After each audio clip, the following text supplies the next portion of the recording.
There's one scene in Dune Part 2 that took my breath away and stayed with me for weeks after seeing the movie.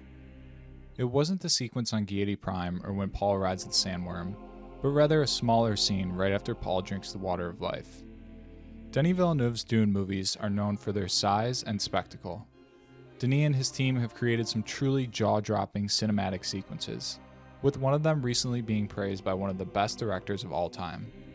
But it was one of the smaller scenes that really impressed me. Paul has just been brought back from near death, fulfilling the prophecy that he is the Lisan al-Gaib, a culmination of centuries of planning from the Bene Gesserit, when he begins speaking to his mother.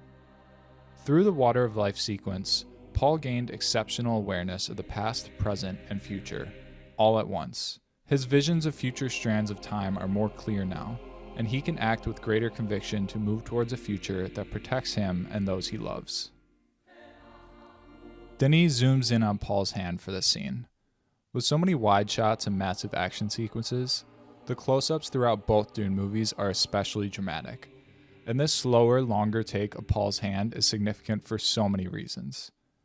Through one brief scene, Denis expresses several of the major themes and arcs of the entire Dune series. I do see a way. There is a narrow way through. What Paul is referring to when he says that he sees a narrow way through is the golden path. It's almost a religious-like hand motion and then a decisive karate chop movement through the invisible line that Paul creates. In some ways, the entire story of Dune is in this scene. The hand motion to start is more passive, it's more ambiguous, but with his slice through, I believe Paul is referring to the golden path.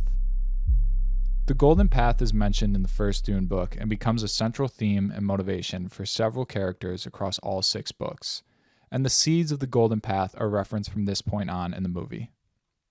The golden path has many interpretations, but it is widely meant to mean that through a singular strand of time, humans are able to avoid extinction, achieve peace, and end human suffering throughout the known universe.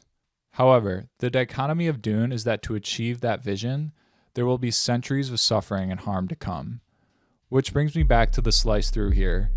It's more of an active hand motion, maybe symbolizing the violence to come through Paul's holy war. Through cause and effect, the future ebbs and flows. Through one action, another becomes possible. But the Bene Gesserit and now the Kwisatz Haderach can see a potential future in which there is no human suffering. They mean to push all humans past their physical and mental boundaries and evolve past the worst of human tendencies. If you're watching this video, whether or not you've read all the books, you probably have heard that the later books in this series get pretty weird. The Golden Path is no exception. It's never stated plainly what achieving this possible future will do for humanity, but we do know that characters of Paul's bloodline take up the cause and do all they can to place humanity and the known universe on this path. One of the major outcomes mentioned is they intend to produce a human that is immune to prescience, therefore freeing the rest of humanity from the grips of all-powerful charismatic leaders.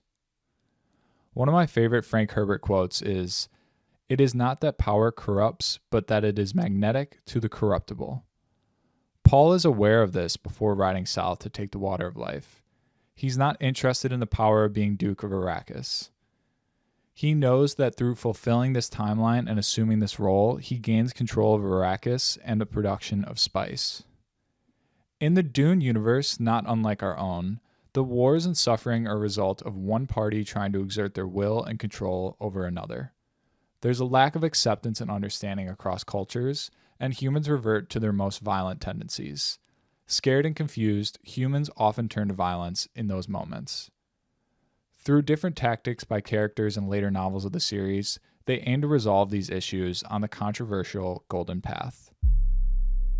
This work begins now with Paul as the Lisan al-Gaib, and I can't wait to see how Denis hints at this theme in Dune Messiah. Let me know your thoughts on this scene and other favorite moments from Dune Part 2. And be sure to subscribe for more video essays in the future.